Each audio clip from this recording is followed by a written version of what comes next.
Madame, Messieurs, bonsoir et bon week-end. Merci de votre fidélité. Bienvenue dans ce nouveau numéro de Pulsation. Au sommaire de l'actualité, le directeur général du Conatel s'inscrit en faux contre les déclarations des sénateurs Jocelyn Privert et Jean-William Gentil, selon lesquelles il y aurait utilisation irrégulière des fonds collectés par l'institution dans le cadre de la nouvelle taxation sur les appels internationaux. Jean-Marie Guillaume annonce que le Conatel a collecté 50 millions de dollars américains et non 69 millions, contrairement à ce qu'ont indiqué les parlementaires. Pour ce qui est du contrat agré signé avec la société SGS, il a été paraphé par l'ancienne administration et autorisé par la Commission nationale des marchés publics et la Cour supérieure des comptes, selon le responsable de l'unité juridique du Conatel, Edwin Koch.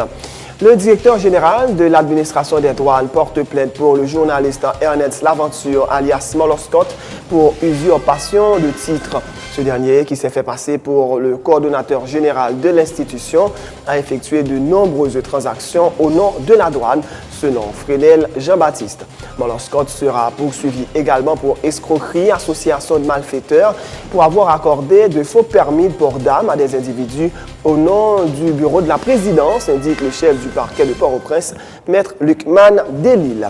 Écroué depuis environ un mois pour fraude présumée dans le cadre du PSUGO, le pasteur Roosevelt Augustin et Emmanuel Baptiste ont été libérés ce vendredi. Cette décision intervient 24 heures après l'audition du ministre de la Justice et du commissaire du gouvernement des Gonaïves au Sénat. Les funérailles du policier Jean-Richard F. Caillot, assassiné le 2 mai dernier, ont été chantées jeudi à l'auditorium adventiste au Champ-de-Mars. Des funérailles terminées par une manifestation au cours de laquelle les protestataires ont dénoncé le député Rodriguez Séjour qu'ils accusent d'être l'auteur intellectuel du meurtre. À l'étranger, un double attentat, la voiture piégée, a fait plus de 20 morts dans le nord du Niger jeudi.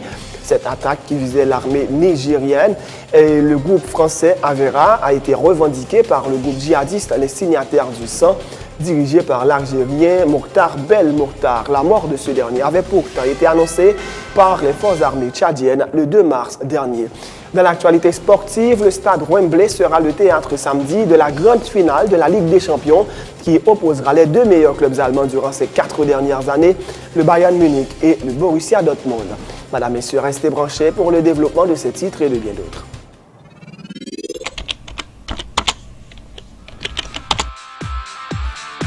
Bienvenue à cette édition d'Information Pulsation, l'essentiel de l'actualité de la journée.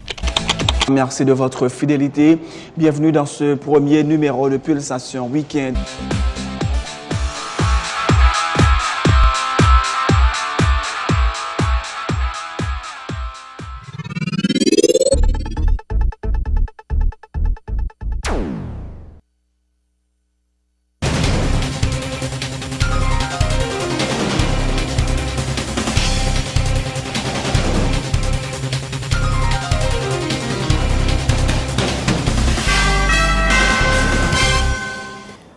De recherche, bienvenue dans le développement du journal. Le directeur général du Conatel s'inscrit en faux contre les déclarations des sénateurs Jocelyn Privert et Jean-William Gentil, selon lesquelles il y aurait utilisation irrégulière des fonds collectés par l'institution dans le cadre de la nouvelle taxation sur les appels internationaux. Jean-Marie Guillaume fait remarquer que, contrairement aux affirmations des parlementaires, le Conatel n'a pas collecté 69 millions de dollars. Les informations sont publiées sur le site web de l'institution au nom de la transparence, a-t-il dit.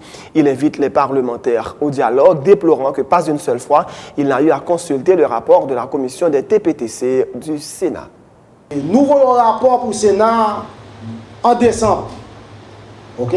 Il prend montant que nous déclaré en décembre que nous transféré, et puis il applique montant ça, OK, à total que nous recevons jusqu'à aujourd'hui, parce que là, sur le site web nous, d'ailleurs, nous sommes tellement transparents, nous mettons montant sur le site web nous, et puis il dit, mes pourcentages que nous payons. Alors que c'est faux, parce que il y a un montant que nous payons jusqu'à décembre. Mais si vous regardez le montant que nous payons, si vous considérez ça nous recevons jusqu'à avril-mai, il faut regarder le montant que nous payons en janvier, février, mars, avril et mai, pour capable faire pourcentage. Donc, ou pas capable de prendre montant que je ou que je paye jusqu'à décembre, et puis ou appliquer au pourcentage de COP que je recevoir en avril-mai. Ce qui veut dire que nous trouvons gens pour travailler dans tes fêtes, c'est pour les gens qui ont préparé le rapport, dans tes relais Konatel, pour petit Konatel, nous avons donné COP qu'on transféré jusqu'à décembre, mais nous avons donné janvier, février, mars, avril, mai autour pour nous capables de comparer avec ça qu'on recevoir jusqu'à mai. Donc ça a juste montré aux gens qu'on est capable d'utiliser les chiffres, leurs besoins attaquer au monde. Monitoring que nous faisons au niveau de voix sur Internet, les derniers 3 mois qui sont passés là, il y a plus de 15 millions d'appels téléphoniques qui sont faits à partir de voix sur Internet. Donc nous comprenons très bien que c'est normal que 69 millions que le sénateur parlé, ou pas jamais capable d'arriver à lui, si toutefois ou pas mettez des règlements pour qu'on y là où est qui gens capable d'intégrer voix sur Internet dans le développement de télécommunications. C'est avec un grand regret que franchement m'obligé à adresser question ça à travers une conférence de presse. Et moi je pense que initialement, il y a un problème entre deux institutions étatiques et la gentillesse, bon, je ne vais pas dire la gentillesse, mais le principe administratif, tu as demandé pour au moins institutions communiquer l'une avec l'autre. Je suis capable de dire que jusqu'à présent, moi j'entendais que il y a un rapport qui sorti contre Konatel.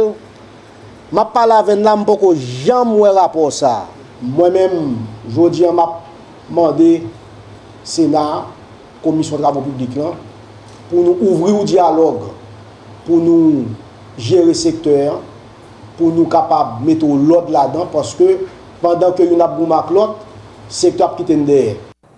Le directeur des finances du Konatel, Jean-Kens Elvaris, informe que depuis l'instauration de la nouvelle taxation sur les appels internationaux, le Konatel n'a collecté qu'1,8 milliard de gourdes, soit 50 millions de dollars américains, suivant le taux de référence de la Banque centrale. L'institution est ouverte au dialogue et ne craint pas d'être auditée. Les déclarations des sénateurs sont fausses, dit M. Elvaris, qui assure que l'équipe dirigée par Jean-Marie Guillaume fait une bonne gestion des fonds de l'institution et ceux collectés par cette dernière. On a collecté 1 milliard 806 millions 204 120 gouttes 25 et 8 millions 89 822,61. Mais si je prends un taux de référence Banque centrale, si je regarde, je convertis gouttes à un taux de référence de 43 gouttes, on va mettre 50 798 452 dollars américains que je collecte en total. Mais c'est là pour toutes gouttes là convertir. Mais c'est good pour recevoir dans le mais sous site nous-mêmes prévoyons que nous disons que dans l'estimation que nous faisons, nous disons si Digicel est payé tant comme en mois de mars, en mois d'avril, nous faisons une estimation que Digicel est pour payer en mois d'avril là 2 337 000 dollars américains. C'est même montant ça nous publier sur le site là. Mais ça ne va pas attendre de Digicel si tendance marché arrêté janvier dans appel international en France. Mais montant que le montant total là, peut-être pas collecter 50 millions de dollars comme ça, on monte en gouttes, on monte en dollars, taux de référence, on prend un jour, bon montant total en dollars.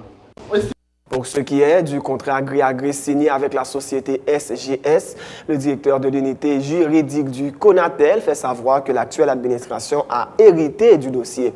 Le contrat était paraphé par l'ancienne administration, fait savoir Edwin Koch, qui informe néanmoins que la signature de ce contrat avait été autorisée par la Commission nationale des marchés publics et par la Cour supérieure des comptes.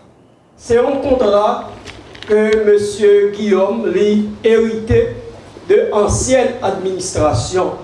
En vertu de principe de continuité qui gagne dans l'État, lorsque M.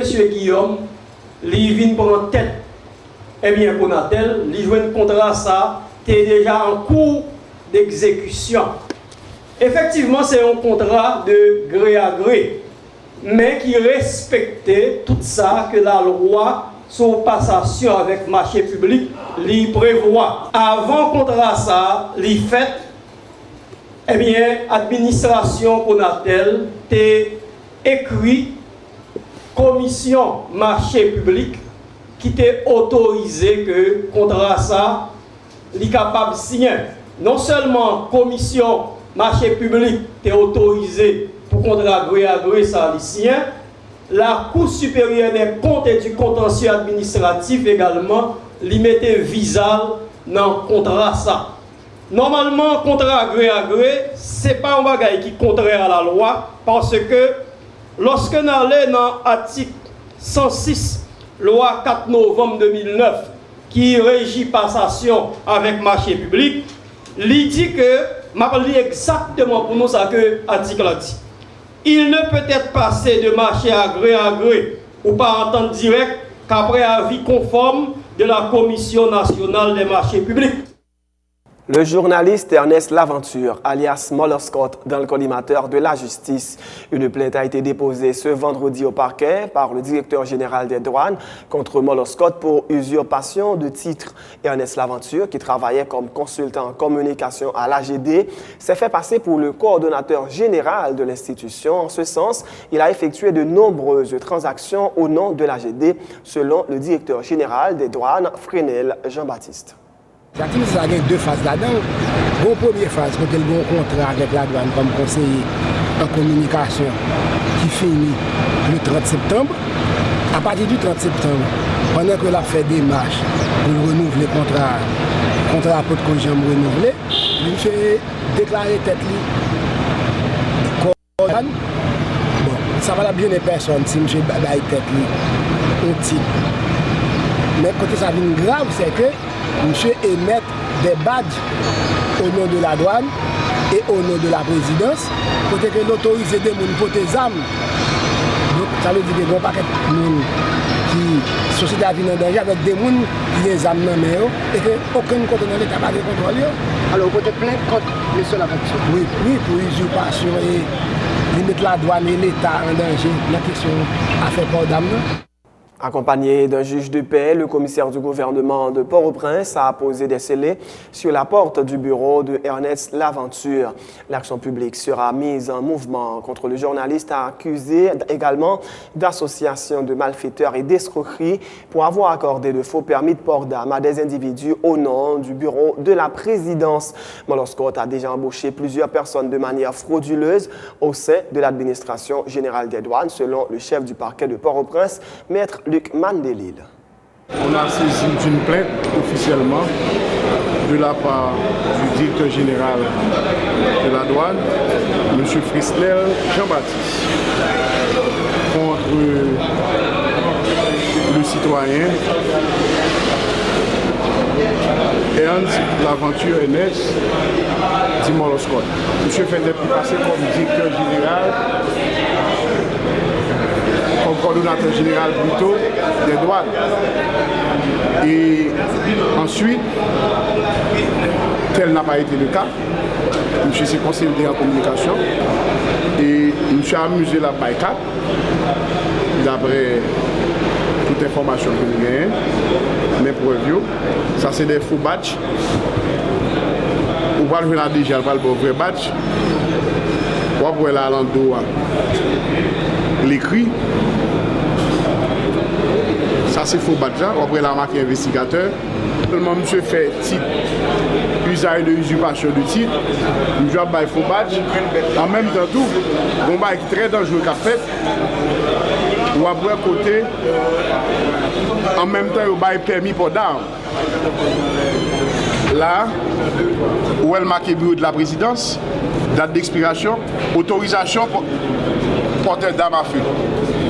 Cette carte détient toute autorité sur le territoire national, terrestre, aérien, maritime. Elle reste et demeure la propriété du bureau coordination générale des douanes. Alors que DGA a rejeté ça, pas même comme ça. Et ça fait une à juge Fritz Delia, nous font poser sur le bureau côté M. Moller Scott de Conchita, en attendant suite de droit fait. Son scellé posé là, nous accompagnés de juge de paix, Fritz Delia et juge section nord. Nous allons mettre action publique en mouvement contre monsieur pour venir répondre de l'accusations de grief que le directeur général de douane a articulé contre. Libération ce vendredi au Gonaïves du pasteur Roosevelt Augustin et Emmanuel Baptiste. Ces deux directeurs d'école ont été écroués pour faute présumée dans le cadre du programme de scolarisation universelle gratuite et obligatoire. Cette décision intervient 24 heures après l'audition du ministre de la Justice et du commissaire du gouvernement des Gonaïves au Sénat. Une rencontre houleuse, vous allez le constater à travers ce reportage d'Emmanuel Paul.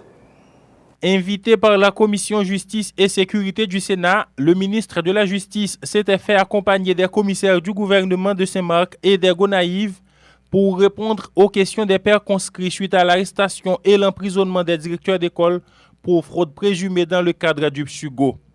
Sur le grill, le chef du parquet des Gonaïves qui a ignoré 2 décisions de justice rendues en faveur des détenus. Enoch Géné-Génélus parle de contrariété d'exécution pour justifier sa décision. Pour nation, attendez, même les camarades d'intérim, nous ne pouvons pas exécuter l'ordonnance.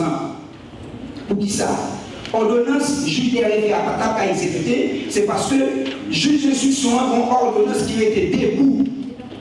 La Cour de cassation saisit les dossiers parce que le juge a récusé. Ordonnance, juge a demandé, mais M. Bali, doyen pour l'ordonnance qui dit libérez-vous. Même les camarades requéris, nous ne pouvons pas exécuter l'ordonnance, il y a un droit sacré qui s'appelle contrariété d'exécution.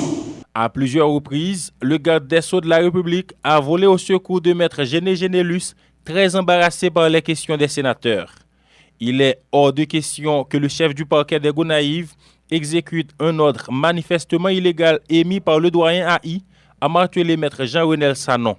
Rendu par le juge des référés, ce sont des ordonnances qui ne peuvent pas être exécutées parce que ce sont des ordres manifestement illégales. Le président de la commission a dû intervenir pour rappeler au ministre qu'il n'était pas là pour défendre le commissaire, mais pour fournir des explications sur le comportement de maître Génélus. Mais tous sont là, sénateurs, journalistes, tout le monde est là. C'est comme si pour qu'il y ait des clients qui accompagnent au problème.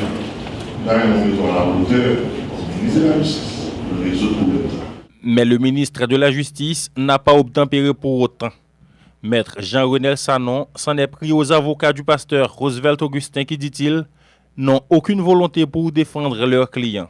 Je dis, il y a eu une maladie juridique. Quand des avocats pensent qu'ils peuvent utiliser la juridiction des référés pour introduire une action en habeas corpus, en vue d'obtenir une libération, ils se foutent le doigt dans l'œil. Quand un dossier est pas devant le cabinet d'instruction, pas question d'habeas corpus. On ne peut pas me demander de violer la loi. Au nom de quelle moralité on va me demander de violer la loi? Que je vais demander au commissaire de violer la loi? Ils ont choisi de faire du scandale. Ils ont choisi la phrase publique. La justice, comme disait Villers, ne vit pas de scandale. Elle en meurt. Insatisfait des réponses du ministre et de son commissaire, le premier sénateur de la Tibonite est monté au créneau pour dénoncer les agissements du chef du parquet des Gonaïves. Ils font opposition, ils perdent. Après ça, il doit aller en appel, pour cassation, mais il n'a pas fait ni l'un ni l'autre. Et c'est exactement ça, nous voulons mettre devant là pour travailler avec nos solides. Le caractère Borom, le caractère Louis-Jean Boget, d'un administrateur de la justice. Moi-même, simple citoyen, côté Mgad, si c'est ça le comportement administrateur de la justice. À la fin de la rencontre, il a été demandé au ministre de la Justice de passer des instructions au commissaire du gouvernement pour libérer les directeurs d'école accusés d'implication présumée dans le détournement des fonds du PSUGO. Delinois d'Alencourt, l'un des directeurs épinglés, a été libéré mercredi suite à une demande de main levée. Enquête sur l'assassinat du policier Walkie Calixte.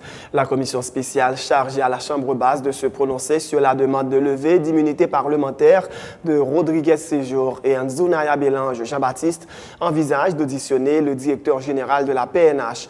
Godson Aurelius avait affirmé récemment qu'il connaît les assassins d'un autre policier, Jean-Richard Etzkayo, un témoin clé dans l'affaire Calixte, rappelle le président de la commission, Emmanuel Fritz-Gérald Bourjoli. La commission a pas avancé notre travail. On est malgré nous en vacances, mais quand même nous prenons responsabilité nous. et que pour travailler à la fait forme de ça et que tout secteur, tout le monde que yo même yo accepté pour collaborer. Au contraire, dans le cadre de la commission, nous avons invité un peu de monde et nous avons gagné et que pour la commission entendait pour nous aboutir à la manifestation de la vérité. Pour des raisons, nous pas dit et que qui nous pas attendre et qui est-ce nous pas attendre et que et peut-être le cadeau, peut-être ça nous tendait déjà, mais ça nous pas attendre, nous pas besoin de dire qui nous pas attendre. Et que, par exemple, nous prenons un dossier comme ça, et que Jodia nous était avec nous, et que le commissaire, et qui est responsable commissaire pour ça, ensemble avec l'inspecteur, c'est le commissaire Mario Bergis, et quand même qui c'est eux-mêmes qui est responsable et c'est eux-mêmes d'Acadie qui recevoir rapport service d'investigation et que on connaît le service d'investigation du commissariat de Port-au-Prince, il faut nous au moins parler avec eux et que l'autre monde toujours dans le dossier pour nous étendre. Ça on prend responsabilité au dimna, c'est lui me connaît. Soit pas dimna que me connaît.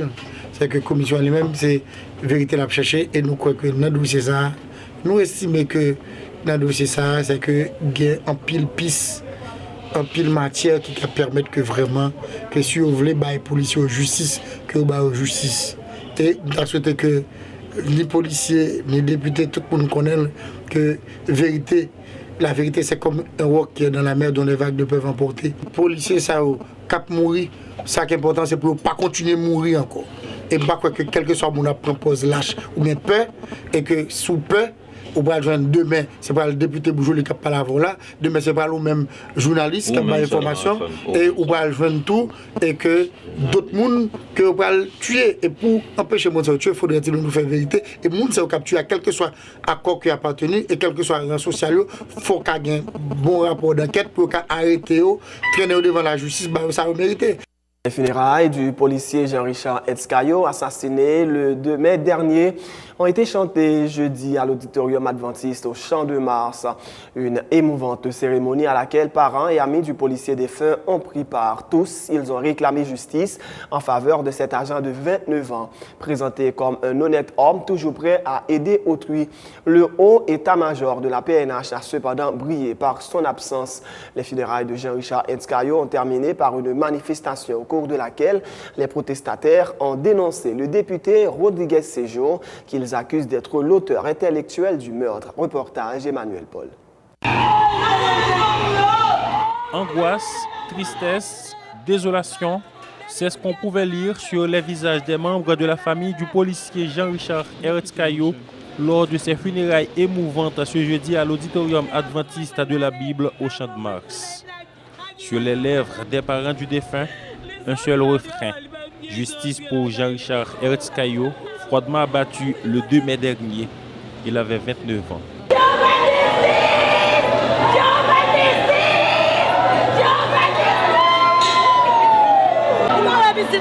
Vous pouvez marcher à visite là. Jean, pour qu'ils soient comme ça. Pour qu'ils soient comme ça.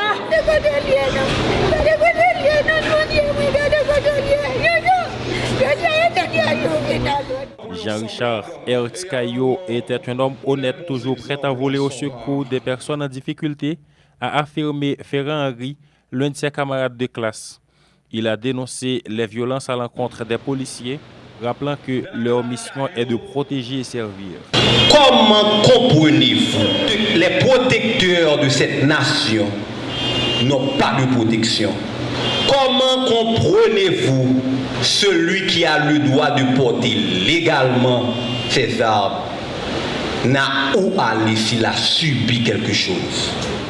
Hormis le responsable du service auquel était affecté Jean-Richard Etzkayo à la DCPR et quelques-uns de ses frères d'armes, aucun membre du haut état-major de la PNH n'a assisté à la cérémonie. Prenant la parole au nom de la direction centrale de la police routière, l'inspecteur Bijou Ulsener s'est dit convaincu que justice sera rendue à Jean-Richard Etzkayo et tous les autres policiers tombés dans l'exercice de leurs fonctions. Il y a à peine un an que nous suivions le convoi de notre collègue Calix Walki, lâchement assassiné.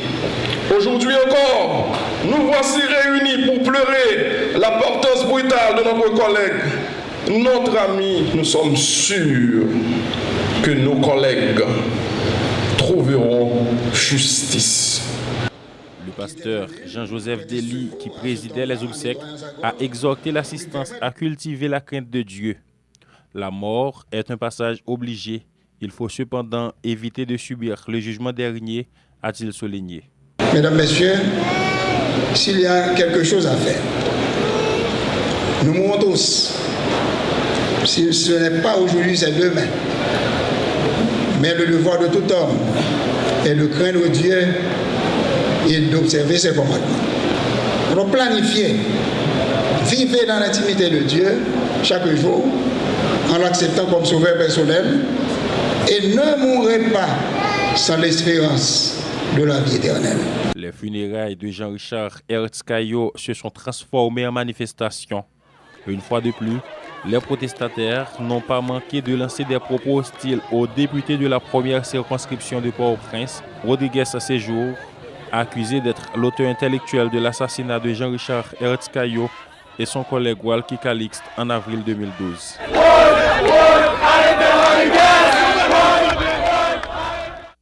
Tout à fait autre chose, ce n'est plus une rumeur. Le Premier ministre Laurent Lamotte ne répondra pas à la convocation du Sénat le 28 mai prochain. Laurent Lamotte demande le report de la séance au 31 mai. Le secrétaire général de la primature a adressé en ce sens une correspondance au président du Grand Corps. Le Sénat de la République attend que le gouvernement apporte des explications notamment sur la gestion des 5 milliards de gourdes débloquées pour faire face aux urgences post-intempéries au dernier trimestre de l'année 2012 et les fonds décaissés pour la célébration des 2 ans du président Michel Martelly au pouvoir. Voilà pour l'essentiel de l'actualité locale. C'est la fin de ce journal. Avant de vous quitter, voici le rappel des titres. Le directeur général du CONATEL s'inscrit en faux contre les déclarations des sénateurs Jocelyn Privert et Jean-William Gentil, selon lesquels il y aurait utilisation irrégulière des fonds collectés par l'institution dans le cadre de la nouvelle taxation sur les appels internationaux.